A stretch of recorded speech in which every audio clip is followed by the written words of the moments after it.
Ahora sí, aquí estamos. Bueno, nos quedamos en esta parte del perennialismo y el esencialismo, ¿verdad? Dentro del perennialismo ya vimos que son cosas que se van a quedar para la eternidad y esencialismo porque son cosas que son esenciales. Ahora entienden por qué el currículum a veces dicen, es que eso yo lo veía desde que estudiaba y aún lo siguen viendo porque tiene que ser permanente. O hay cosas que te dicen, no, es que esto te lo tienes que aprender porque lo vas a ocupar toda la vida, porque es esencial, ¿vale? Vamos con la siguiente, progresismo y reconstruccionalismo. Por favor, Mariana.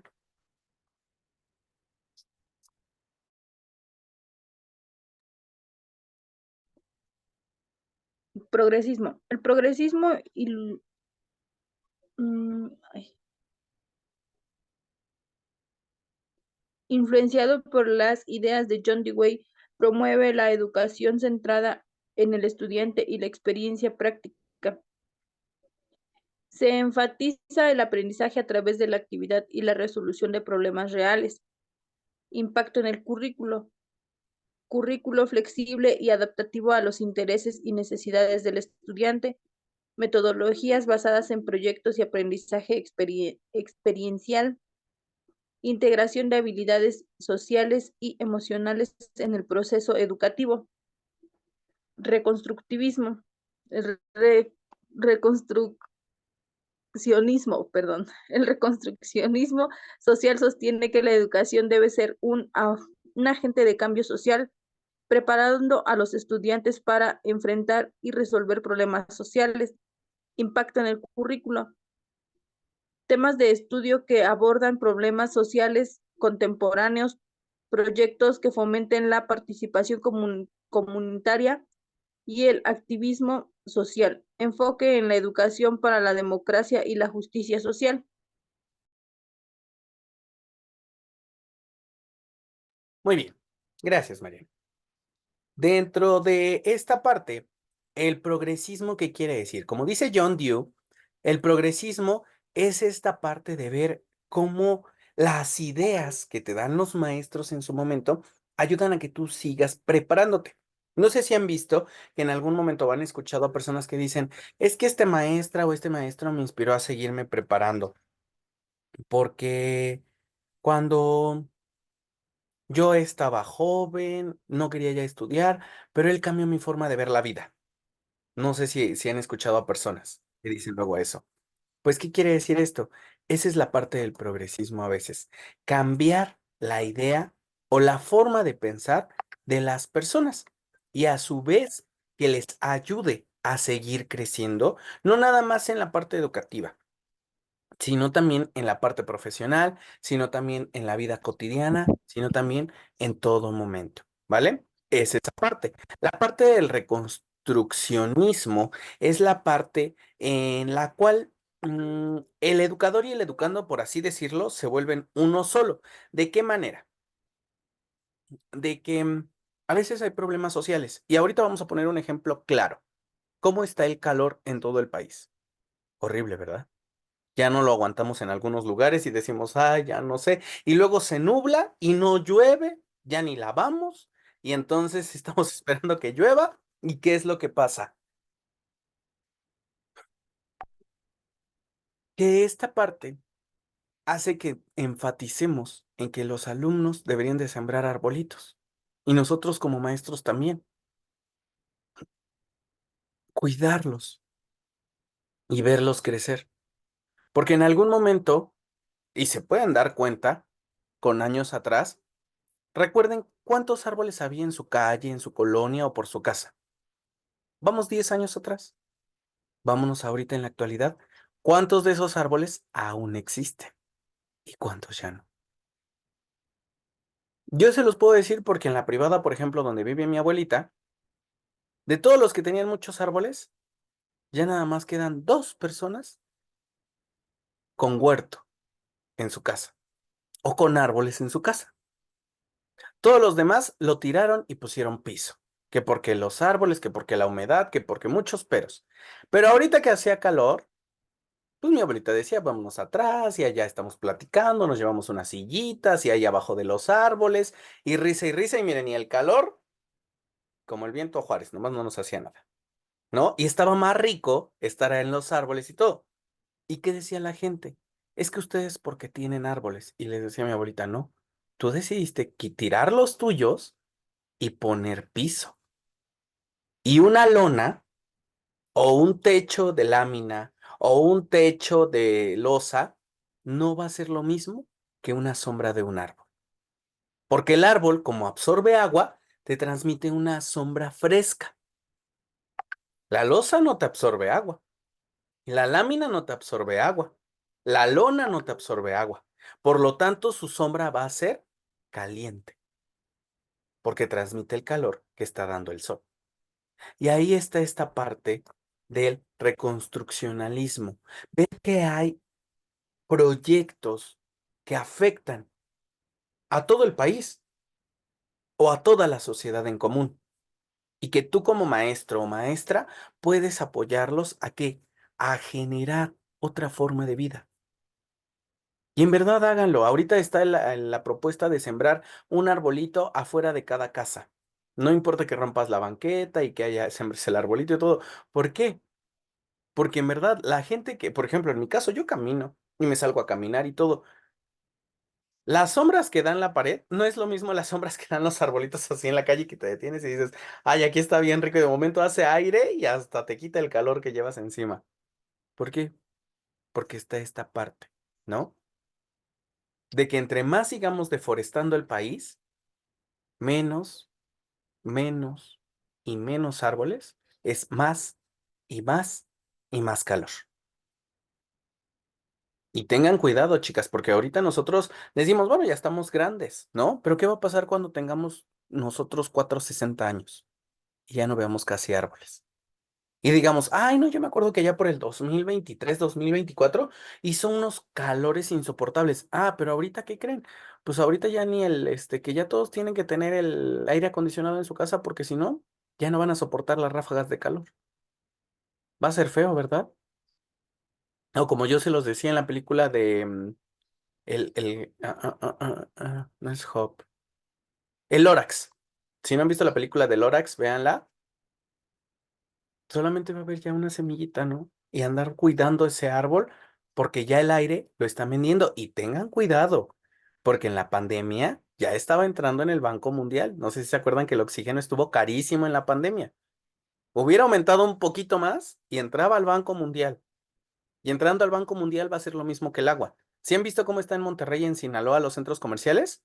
Ya hay letreros que dicen una botella de agua o un garrafón de agua por persona. O sea, por persona, tú ya no puedes comprar más. ¿Y cómo están llevando el control? Te registran con la tarjeta o te registran con el pago tu nombre para que en todos los centros comerciales aparezcan que tú ya compraste una botella de agua o un garrafón de agua. Porque no más puedes comprar una por día. ¿Piensan que es bueno eso? No. Yo me acuerdo que antes compraba una botella de litro con 5 pesos, 4 pesos. Y ahorita que son 20, ¿no? Entonces tenemos que cuidar esa parte. Y aunque el currículum lo marque como proyectos globales, hacer énfasis en ellos. Y no nada más decir, porque soy maestra, hago énfasis en mi escuela, sino también en nuestra casa. Luego decimos, pues es que no tenemos espacio. Hay que inventárnosla. Con botecitos, sembrar plantas pequeñas. Hay arbolitos que son pequeños, que no crecen mucho y no nos quitan mucho espacio en nuestra casa. ¿Y en qué ayudamos en esa parte? En tener aire limpio también dentro de nuestra casa, oxígeno limpio para nuestra casa. Yo se los decía, un árbol grande les da oxígeno bien, bien, bien a 10 personas. Imagínense cuántas personas somos alrededor y vean cuántos árboles tienen a su alrededor, ¿no? Vamos con los siguientes, humanismo y constructivismo, por favor, Kate.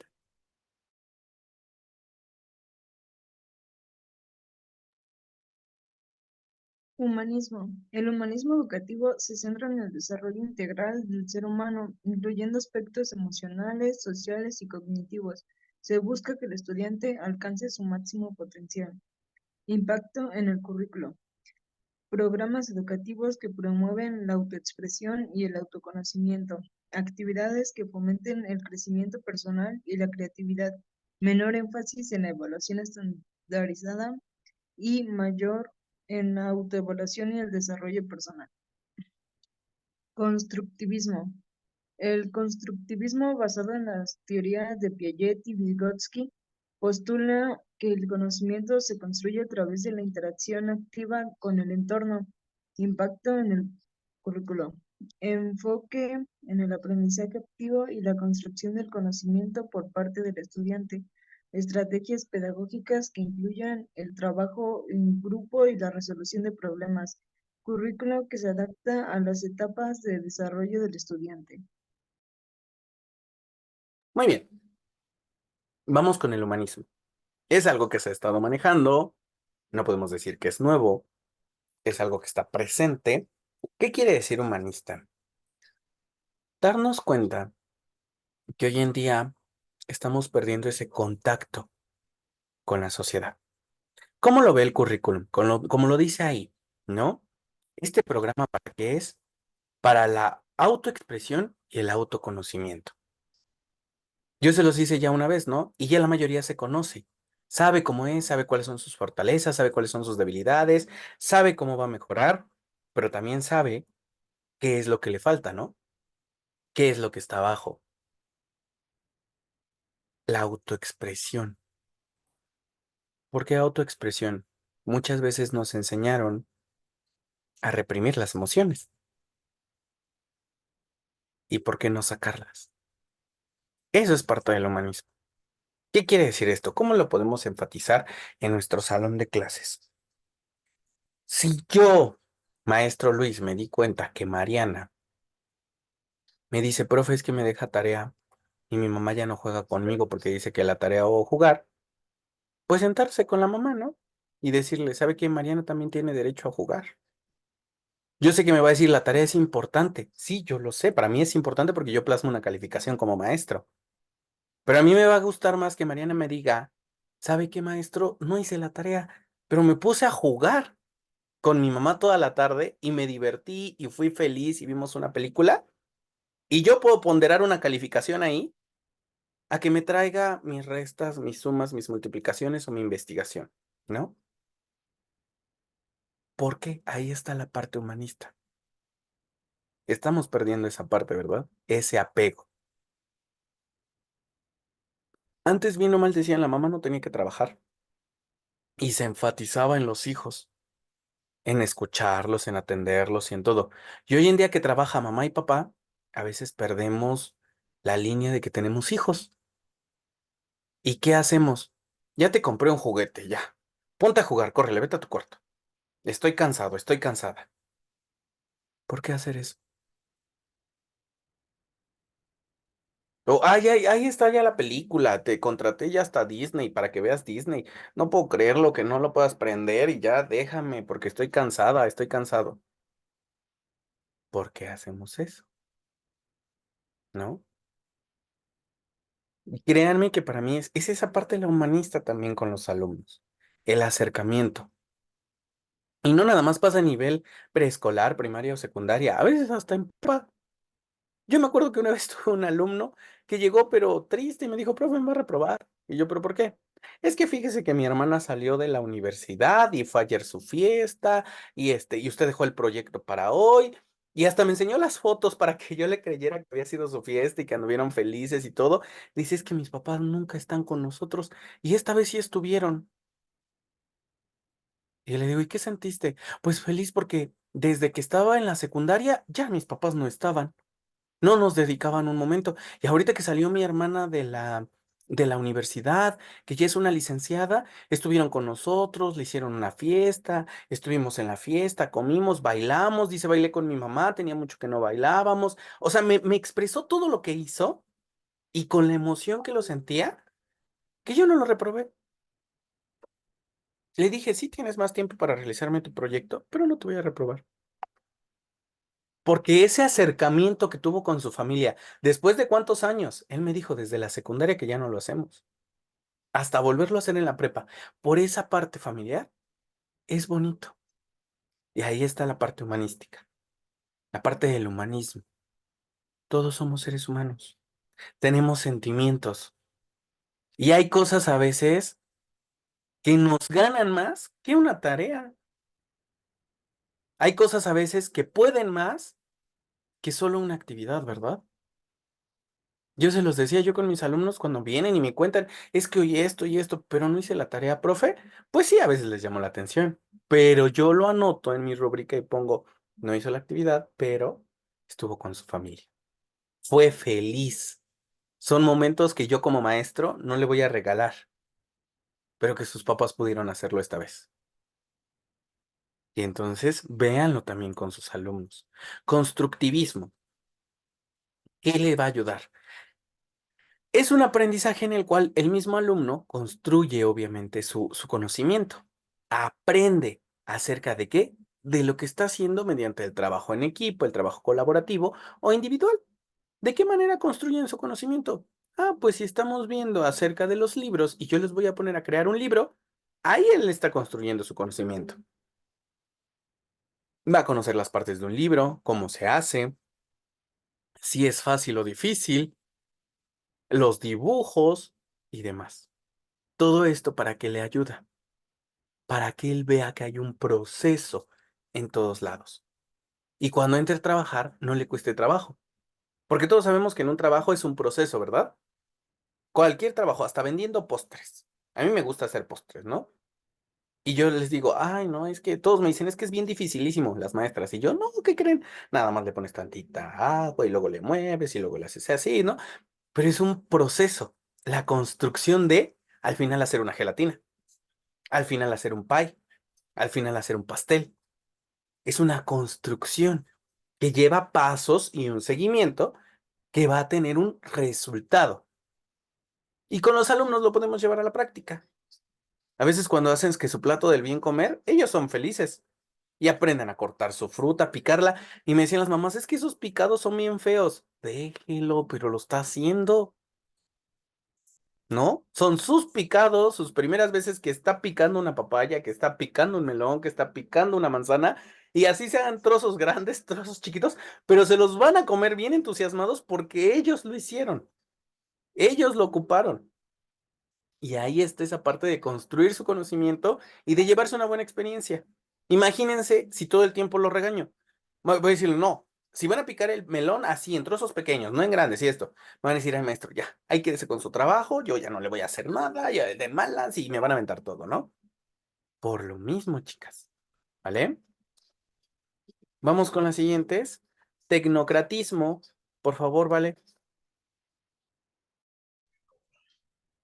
Tecnoca- Tecnocratismo. El tecnocratismo aboga por la integración de la tecnología en la educación para mejorar la eficiencia y la efectividad del aprendizaje. Impacto en el currículo. Incorporación de herramientas y recursos tecnológicos en todas las áreas del currículo. Desarrollo de habilidades tecnológicas y competencias digitales. Evaluaciones basadas en plataformas tecnológicas y aprendizaje en línea.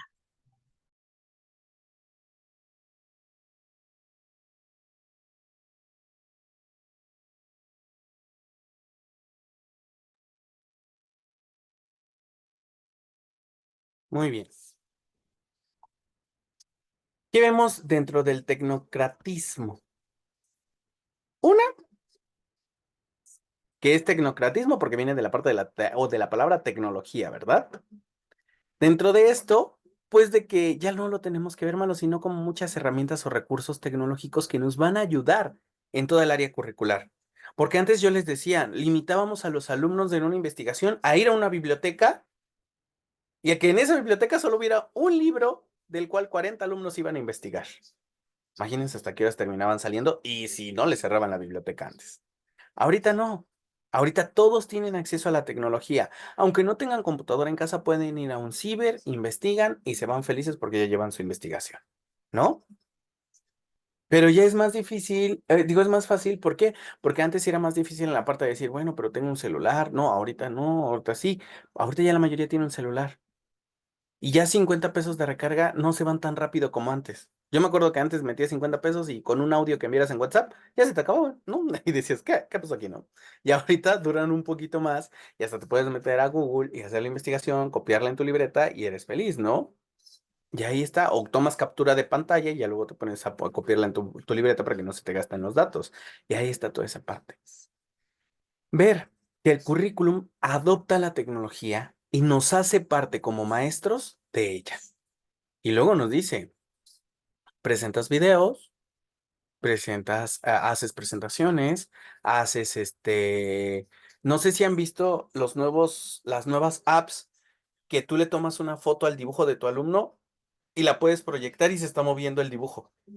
No sé si lo han visto. Déjenme, lo voy a buscarlo porque me aparece luego en TikTok. Y está bien padre. O sea, yo no lo he hecho, pero está bien padre y me gustó. Yo creo que lo voy a hacer como finalización de proyecto. Le tomas fotos a los dibujos de tus alumnos, lo cargas en esa página y se mueven los dibujos. Y lo puedes proyectar y se están moviendo. Como que cobran vida. Y está muy padre. Entonces, es algo que te ayuda la tecnología, ¿no? Digo, en su momento sí cuesta trabajo, dices, no tengo acceso a, pero cuando tienes acceso, dale todo el uso que puedas y explota la tecnología a más no poder, ¿no? A veces nos ponen pantallas y a mí me gusta tener pantallas en los salones, ¿por qué? Porque les puedo proyectar videos, porque les puedo proyectar música, porque podemos bailar, porque podemos cantar, pero hay otros maestros que ¿qué dicen? No, guárdala, ciérrala, límpiala, ni la toques en todo el ciclo escolar, no se vaya a descomponer. La aprendo para que vean los maestros que sirve y la pago para que vean los maestros que ya se apagó, ¿no? Y entonces ahí viene esa parte. ¿Por qué hacer eso si tienes la tecnología? Antes a mí me tocaron los proyectores de acetato. No sé si ustedes los conocieron. Eran unas cosas inmensas como una impresora de esa fotocopiadora grandota que traía un focote acá arriba como una lamparita así que subía de la impresión de acá arriba, subía acá hasta arriba y lo proyectaba al pizarrón. Pero si se fundía el foco mientras trasladabas el proyector de acetatos de la dirección a tu salón, te lo cobraban y salía carísimo. Ese foco estaba como en 2,000 pesos. O sea, solo el foco para proyectar. Y yo decía, ay, no, era muy complicado. Y ahí sí le tenía mucho miedo, pero a mí me gustaba ocuparlo porque era padre de que tú dibujabas en tu acetato. ¿Sí conocieron los acetatos? Eran hojas como gruesas de transparentes y que ahí dibujabas y lo podías proyectar. O hacías las fórmulas químicas y lo proyectabas. Esos fueron los primeros proyectores que como maestro ya te sentías mucho por tenerlo en tu salón de clases, ¿no? Ya después vinieron los proyectores, los que conectabas con cables, no es HDMI, es otro cable. No me acuerdo cuál es el nombre de ese cable. Lo conectabas a tu lab y ya lo proyectabas, ¿no? Y ya te sentías mucho. Ahorita ya hay otros que son inalámbricos, ¿no? Que nada más lo pones aquí atrás y ya te proyecta desde tu celular porque lo conectas o desde la lab porque lo conectas y envía la información. Pero ha ido transformándose la tecnología. Aprovechémosla. En verdad, porque yo se los decía, imagínense, yo luego veía y decía, ay, la maestra decía, no, no hay que ocupar el proyector de acetatos. Y yo, ¿por qué no, mis? Y si se funde el foco, pues es una aventura que debemos de arriesgarnos, ¿no? Pero hay que aprovechar esos recursos tecnológicos siempre que los tengamos y exigir que los tengamos también. ¿Por qué? Porque así les mostramos otra visión también a los alumnos que no es malo ocupar la tecnología. Implicaciones filosóficas para el diseño y desarrollo del currículum. Por favor, Mariana.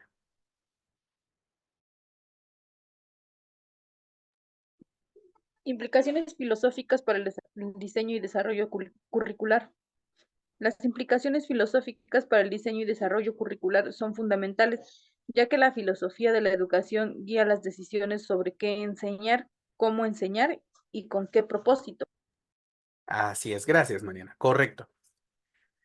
Les decía, la filosofía piensa de qué manera se va a hacer el currículum. ¿Por qué? Porque es cómo enseñar, sobre qué enseñar y con qué propósito enseñar. ¿Por qué se cambió el plan 2022? Porque decían, hay una nueva sociedad, la cual se tiene que enfrentar a estos retos, a estos proyectos. El mundo globalizado te pide que metas proyectos y proyectos y que sea trabajo colaborativo y que sea trabajo en equipo y que sepan dialogar y que sean constructivistas, que tengan un pensamiento crítico. Y entonces ahí empieza la filosofía a crear ese mapa curricular que nosotros vamos a ocupar en el nivel básico. Y la filosofía es pensar y pensar y pensar y pensar y pensar y estresarte porque ya tenías una idea y la tienes que cambiar otra vez y tienes que volver a pensar qué es lo que más vas a hacer. ¿Vale? Influencia de la sociedad y la cultura en el currículum. Por favor, Kate.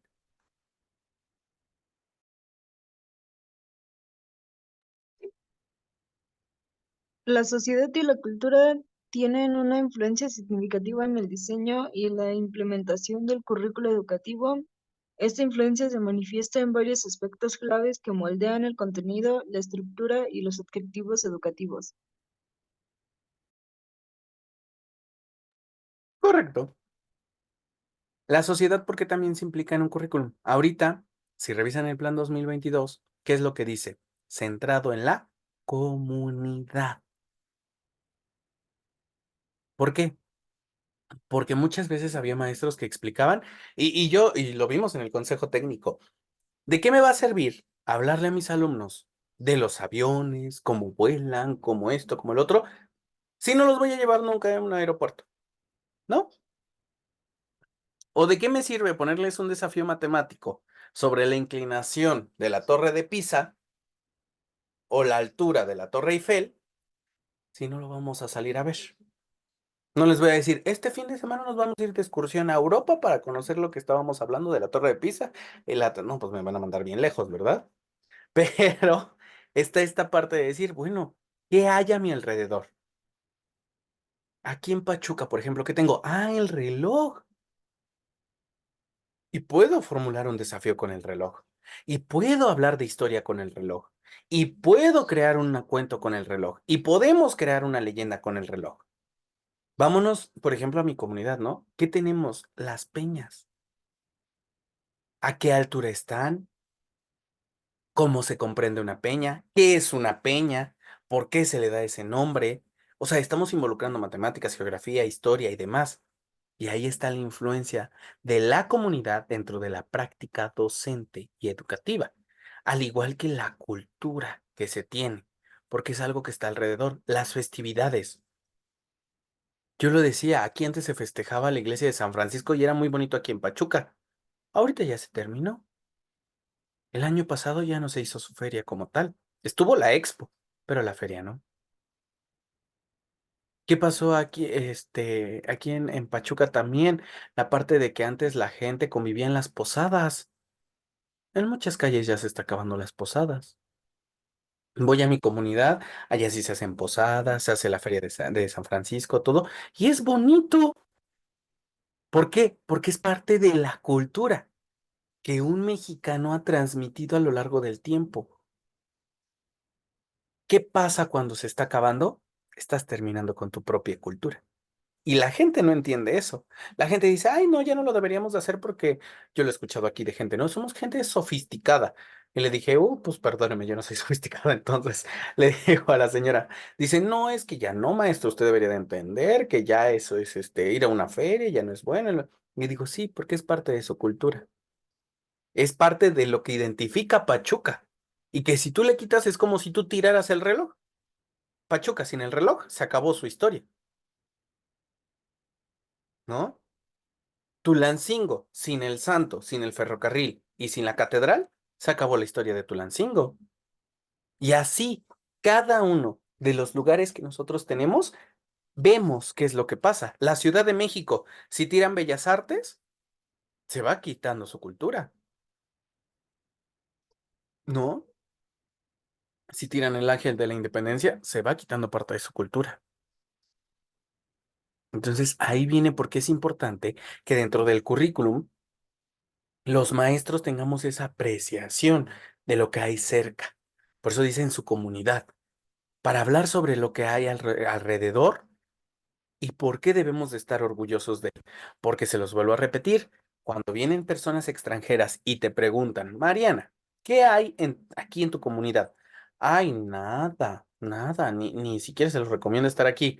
Pues entonces, ¿qué recomendación le estás dando a la persona extranjera que está yendo a conocer tu comunidad, no? Y por eso deberíamos de investigar. Yo me acuerdo que tenía un amigo que vive aquí en Pachuca toda su vida, tiene 30 años, y le dije, oye, ¿ya has ido al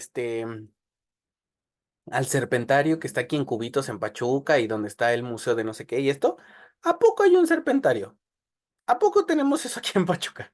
Le digo, no te pases, le digo, yo llevo apenas, en ese tiempo llevo como 2 años viviendo aquí. Le digo, ya fui a conocerlo y tú, nada. ¿Por qué? Porque debemos de conocer toda esta parte. Vamos, educación y reproducción social. Por favor, vale.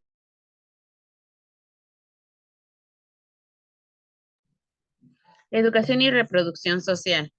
La educación y la reproducción social son conceptos interrelacionados que se refieren a cómo las estructuras y prácticas educativas contribuyen a la perpetuación de las desigualdades sociales y económicas de una generación a otra.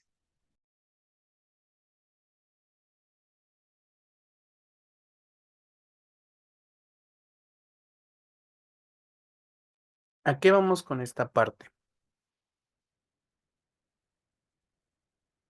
Vemos historia, ¿verdad? Algo que sea importante que hasta la fecha recuerden de historia en la actualidad.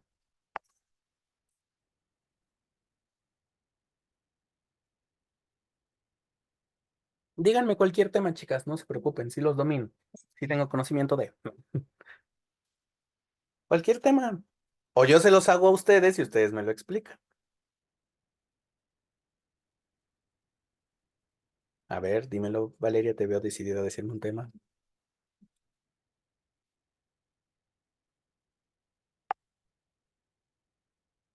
No puedo creer que no se sepa ningún tema de historia de México. Mariana, La imprenta. la imprenta en México, que fue allá por 1950. Ujú. Como tal, a nosotros que nos trajo Ferrocarriles de México, ¿verdad?